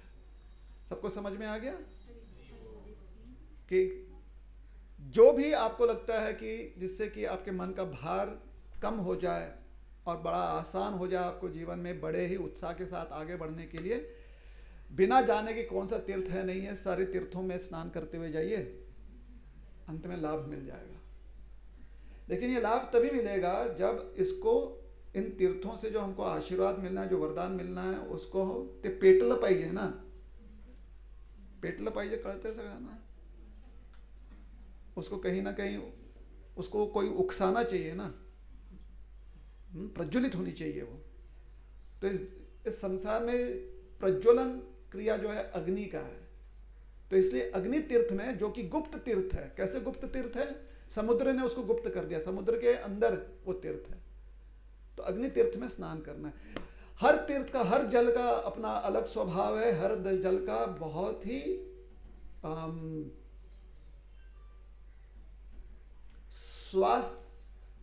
स्वास्थ्य हेतु लाभ प्राप्त होता है हर एक जल का। आप जाएंगे, आपके पास इतना समय नहीं होगा, कोई खड़ा होगा जो आपके ऊपर से पानी डालेगा, तो उतने में ही संतुष्ट हो जाइए। मान्यता यह है कि जब सारे तीर्थों का आप स्नान कर लें तो तुरंत जो है उसको पोछें नहीं, आपके शरीर में थोड़ा सा वो जल जाना चाहिए। मतलब आपके जितने भी रोम छिद्र हैं वो थोड़ा सा उसको अपना ले, ताकि उसके औषधीय गुण जो हैं वो आपको प्राप्त हो जाए। क्योंकि 12 अलग अलग कुएं में से आप जो है जल लेने वाले हो। कुछ कुएं जो हैं एक साथ हैं, जैसे सावित्री, गायत्री और सरस्वती, वो एक साथ हैं तीनों कुएं, तो उसका जल आपको एक ही बार मिलेगा। तो इसमें बहुत सारे औषधीय गुण भी हैं। इससे थोड़े समय तक कपड़े गीले हो जाएंगे पूरी तरह से ऊपर से नीचे, तो थोड़ा सा ऐसे ही गीले अवस्था में आप रहिएगा। अंत फिर से अग्नि तीर्थ में ही करना है। तो पुराने लोग, आजकल शायद सिर्फ 22 कुंड स्नान जो है प्रसिद्ध हो गया, लेकिन पुराने लोग कहते थे 24 कुंड स्नान, 24 तीर्थ स्नान कहते थे। इसमें से पहला और 24वां एक ही तीर्थ है, वो है अग्नि तीर्थ समुद्र में। यह स्नान करने के बाद आपने भगवान रामेश्वर का दर्शन करना है। अब ये जो स्थल पुराण के अनुसार है भगवान रामेश्वर का दर्शन, स्थल पुराण क्या कहता है? स्थल पुराण कहता है कि जब भगवान लौट रहे थे और विभीषण जी ने कहा कि प्रभु ये कर दो, तो उसका लाभ जो है यहाँ के स्थानीय लोग ने भी लिया। और एक विशेष यहाँ के स्थानीय व्यक्ति हैं जो हैं अगस्त्य मुनि। अगस्त्य मुनि वहाँ पर आए, उन्होंने भगवान से कहा कि प्रभु आपने जो है रावण का अंत किया है, लेकिन कोई ना कोई कहेगा कि देखो आपने रावण का अंत किया तो आपको जो है क्या करना चाहिए, प्रायश्चित करना चाहिए। तो प्रायश्चित आप जरूर कीजिएगा। तो भगवान ने पूछा प्रायश्चित कैसे करें हम? तो इस कथा में रामेश्वर भगवान का यहाँ पर प्राकट्य कैसा हुआ समझने का प्रयास कीजिए। प्रायश्चित कैसे करें? तो अगस्त्य मुनि ने कहा कि महादेव जी की यहाँ पर उपासना कीजिए। प्रायश्चित जो है, संसार में कोई भी नर है, कोई भी मनुष्य योनि में है, तो उसके लिए कहा गया प्रायश्चित इस प्रकार से किया जा सकता है, तो आप कर लीजिए। तो भगवान ने हनुमान जी से कहा कि हे हनुमंता, शिवलिंग जो है एक ऐसे स्थान से लेकर आओ जो कि यहाँ पर हमारे उपासना करने में सिर्फ हमें ही नहीं, आने वाले अनंत काल तक सभी को लाभ मिले। तो हनुमान जी ने कहा ठीक है प्रभु, कहाँ से लेकर आए? उन्होंने कहा कि जाओ कैलाश जाओ, कैलाश पर्वत से लेकर आओ। तो हनुमान जी तुरंत छलांग लगा दिए, कैलाश पर्वत चले गए। यहाँ पर समय बीता जा रहा था। कुछ कभी कभी लोग जो हैं इस प्रकार से भी कथा कहते हैं कि 2-3 दिन चला गया। भगवान ने कहा भाई 3 दिन से उपासना नहीं की, समय बहुत जा रहा है। तो सीता मैया ने देखा कि भगवान जो हैं थोड़े से चिंतित हैं। तो सीता मैया ने कहा कि प्रभु आप चिंता मत कीजिए। सीता मैया ने अपने हाथों से यहाँ की जो बालू है ना, जो रेती है, रेती से लिंग प्रकट किया। और जब सीता मैया जब प्रकट करती हैं तो वहाँ पर प्रकट होना ही है महादेव जी को, साक्षात आद्य शक्ति हैं। तो महादेव जी वहाँ पर प्रकट हो गए। भगवान ने अपनी सारी उपासना वहाँ पर कर ली। तब तक पहुँचे हमारे हनुमान जी, प्रभु सेवा स्वीकारिए। भगवान ने कहा हनुमंता, हनुमान जी उपासना तो हो गई। हनुमान जी कहा हो, मैं सेवा में फिर से पीछे रह गया। उन्होंने भगवान से कहा और एक बार कर सकते क्या, रिपीट? भगवान ने कहा ऐसे नहीं चलता है। तो फिर मैं क्या करूं, मेरे लिंग का तो कुछ नहीं है, कोई मान्यता नहीं रहेगी। और ये कैलाश पर्वत से लेकर आए। भगवान ने कहा नहीं नहीं, आप लेकर आए हो, इसकी बहुत मान्यता है। तो हनुमान जी ने कहा लेकिन यहाँ पर कैसे, यहाँ पर तो पहले से एक लिंग है। तो क्या करना चाहते हैं हनुमान? अगर आपकी आज्ञा हो तो इस लिंग को हटा दें, इसका जो है हम फिर विसर्जन कर देंगे, अपना लिंग बिठा देंगे। राम जी ने कहा जैसे तुम्हारी इच्छा। हनुमान जी ने अपनी सुंदर पूंछ से लिंग को पकड़ा। हनुमान जी का, किसी भी वानर का, लेकिन हनुमान जी का सबसे सम्मान्य शरीर का अंग क्या है? पूंछ। तो सबसे सम्मान्य जो अंग है उससे उन्होंने स्पर्श किया। सीता मैया द्वारा प्रकट लिंग का अपनी पूंछ में उसे पकड़ लिया और उखाड़ लिया। ऐसे उन्हें लगा, लेकिन उखड़ा नहीं लिंग। अब मैया ने वापस स्थापित किया है तो कहाँ से लिंग हटेगा? तो हनुमान जी ने प्रयास करने के बाद, कहा जाता है कि आज भी अगर लिंग का जो है, जो विश्वरूप दर्शन आप कर लो, बिना श्रृंगार के दर्शन कर लो, तो उसके ऊपर आज भी ऐसे उसके चिन्ह दिखते हैं, जैसे मानो कि हनुमान जी के पूंछ से जब हनुमान जी पूरी ताकत लगाई थी लिंग के ऊपर, तो ताकत का कुछ तो कुछ प्रभाव पड़ेगा, है ना? देखिए हम ये कहानी बता रहे तो सब कितने ध्यान से सुन रहे हैं। ताकत का कुछ ना कुछ तो प्रभाव पड़ेगा। तो चिन्ह वहां पर रह गया उस लिंग पर। तो भगवान ने कहा हनुमान ना हो पाएगा तुमसे, हमसे भी नहीं हो पाएगा, तो प्रभु क्या करें? तो प्रभु ने एक सलाह दी। रघुनाथ जी ने कहा कि हनुमान तुम्हारे लिंग को इस लिंग के बगल में स्थापित करो। हनुमान जी ने स्थापित कर दिया। फिर हनुमान जी का पूजा। भगवान ने कहा कि आज से मैं ये वचन देता हूँ कि ये जो सीता ने लिंग स्थापित किया है, जो कि रामेश्वर लिंग के नाम से जाना जाएगा, उसकी उपासना तभी की जाएगी जब सर्वप्रथम पहले तुमने जो लिंग लाया उसकी उपासना होगी। तो यहाँ पर 2 लिंग आप देखेंगे। सीता मैया ने बालू से बनाई तो छोटी लिंग होगी, हनुमान जी कैलाश से लेकर आए हमारे विराट रूप बड़ी लिंग होगी।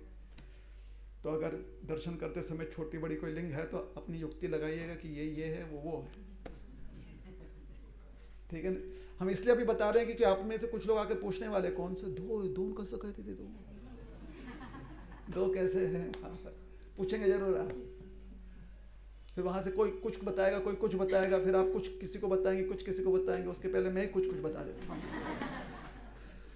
तो कुछ ये है कि भगवान ने, हनुमान जी ने कहा कि आपने इसको तो नाम दे दिया है रामेश्वर, मेरे लिंग का क्या? तो भगवान ने कहा यह है विश्वनाथ या विश्वलिंग। तो विश्वनाथ जी भी यहाँ पर हैं और रामेश्वर जी भी हैं। और आज से 700-800 साल पूर्व जब महादेव जी के अवतार, अंश अवतार आदि शंकराचार्य जी यहाँ पर आए थे, तो उन्होंने महादेव जी को स्फटिक रूप में प्रकट किया। किस रूप में? स्फटिक, एकदम शुभ्र चमकता हुआ क्रिस्टल स्फटिक लिंग, और उसकी आराधना की। वो स्फटिक लिंग का दर्शन आप अभी नहीं कर पाओगे। अगर दर्शन करना है तो कल सुबह दर्शन 5-5:30 बजे खुलता है, उसका दर्शन हो जाता है। लेकिन उसके लिए कभी कभी आपको 3-3:30 बजे से लाइन में लगना पड़ता है। अब आप में से कोई नहीं बोलेगा जमनार नहीं, हम नहीं उठने वाले।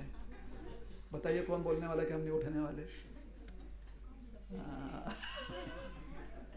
समय समय की बात है, भगवान सबकी परीक्षा लेते हैं।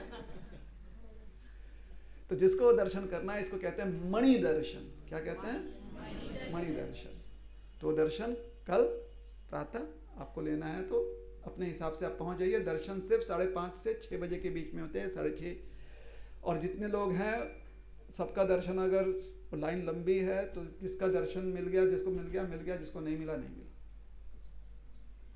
ठीक, हर किसी को स्फटिक लिंग बहुत महत्वपूर्ण लगता है, तो जाकर आप दर्शन कर सकते हैं। बाकी विश्वनाथ जी का और इनका आप दर्शन तभी करना चाहिए जब आप ये 22 तीर्थ या 24 तीर्थ, जैसे भी आप आपकी मान्यता हो, उसमें आपने स्नान कर लिया हो, उसके बाद ही। और हाँ, हमें जहाँ तक याद है आप गीले कपड़ों के साथ दर्शन करने जा सकते हैं। बात सही है? हाँ, गीले कपड़ों के साथ आप दर्शन करने जा सकते हैं। तो हाँ जी, चेंज करने के लिए भी वहाँ पर अवसर, हाँ पूरा प्रांगण ही है, जहाँ पर चेंज करना कर सकते हैं। अच्छा चेंज करना ही पड़ता, अब गीला नहीं अलाउ करा। सब बदल रहा है, सब बदल रहा है। हमने गीला कर लिया था, उस समय कोई ध्यान नहीं देता कि पोछना पड़ेगा, कुछ करेगा। आप शायद कुछ व्यवस्था हो गई है, तो देख लीजिए जैसी व्यवस्था है उसके अनुसार दर्शन कर लीजिएगा। हरे कृष्णा। कथा भी समाप्त नहीं हुई है, इसलिए आप जाएंगे, दर्शन करेंगे, स्नान करेंगे, दर्शन करेंगे, प्रसाद लेंगे, फिर से कथा सुनने आएंगे। क्यों? क्योंकि हमने बताया इस्कॉन की यात्रा में हम क्या करते हैं। हाँ, तो हम आपको कथा सुनाकर आपने बदलाव लेकर आना है कि दिन में आपको 4 घंटे भी कथा सुनने की आदत लग जाएगी, ऐसा हमारा प्रयास रहेगा। ठीक है, चलिए, हरे कृष्णा। अभी आपने बैठना है, अनाउंसमेंट करेंगे, उसके बाद निकलेंगे यहाँ से। दर्शन बहुत आसान है, बहुत आसान है। हरे कृष्णा। शांति शांति शांति शांति शांति।